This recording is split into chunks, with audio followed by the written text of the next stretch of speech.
ప్రాచీన శాస్త్రీయ అత్యాధునిక వైద్య విధానాలను వినూత్నంగా ఒకే గొడుగు కింద అందుబాటులోకి తీసుకొచ్చింది మెడి9 ఇంటిగ్రేటెడ్ మెడికల్ సిస్టమ్. మహిళా దినోత్సవం సందర్భంగా రేవంత్ సర్కార్ మహిళలకు శుభవార్త చెప్పింది. అంతర్జాతీయ మహిళా దినోత్సవాన్ని పురస్కరించుకొని ఇప్పటికే మహిళలకు ఉపాధి కల్పించడానికి పలు నిర్ణయాలు తీసుకుంటున్న తెలంగాణ ప్రభుత్వం రైల్వే స్టేషన్లో మహిళా సంఘాల ఉత్పత్తులకు స్టాల్స్ ఏర్పాటు చేయాలని నిర్ణయించింది.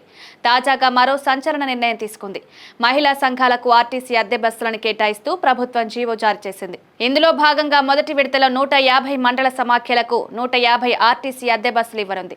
ఆ తర్వాత మిగిలిన మండల సమాఖ్యలకు కూడా 450 ఆర్టీసీ అద్దె బస్సులను కేటాయిస్తామని ప్రభుత్వం వెల్లడించింది. దీనికోసం ప్రతి నెల ఒక్కొక్క ఆర్టీసీ అద్దె బస్సుకు అద్దె రూపంలో 77,220 రూపాయలను చెల్లించనుంది తెలంగాణ ఆర్టీసీ. ఇక బస్సుల కొనుగోలు కోసం మహిళా సంఘాలకు బ్యాంక్ గ్యారంటీ ఇవ్వాలని ప్రభుత్వం నిర్ణయించింది. దేశంలోనే తొలిసారిగా మహిళా సంఘాల ద్వారా ఆర్టీసీ అద్దె బస్సులు నిర్వహించాలని సీఎం రేవంత్ రెడ్డి నిర్ణయంపైన తెలంగాణ రాష్ట్ర వ్యాప్తంగా హర్షం వ్యక్తమవుతోంది. అంతర్జాతీయ మహిళా దినోత్సవం పురస్కరించుకుని మార్చి 8వ తేదీన హైదరాబాద్ పరేడ్ గ్రౌండ్స్లో 50 బస్సులను లాంఛనంగా ప్రారంభించనున్నారు.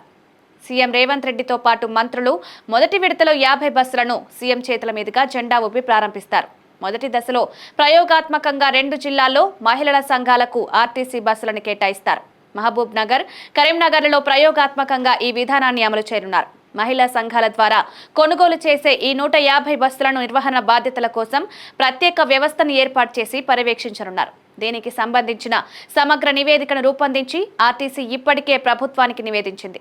బస్సుల కొనుగోలు ఖర్చు, వచ్చే ఆదాయం, నిర్వహణ ఖర్చు మొదలైన అంశాలపైన సమగ్ర నివేదికను రూపొందించింది. రాష్ట్ర వ్యాప్తంగా బస్సుల సంఖ్య పెంచాలనే డిమాండ్ నేపథ్యంలో ఇందులో భాగంగా మహిళా సంఘాలకు ఉపాధి కల్పించాలని, వారు కొనుగోలు చేసే బస్సులను అద్దెకు తీసుకోవాలని రేవంత్ సర్కార్ నిర్ణయించింది.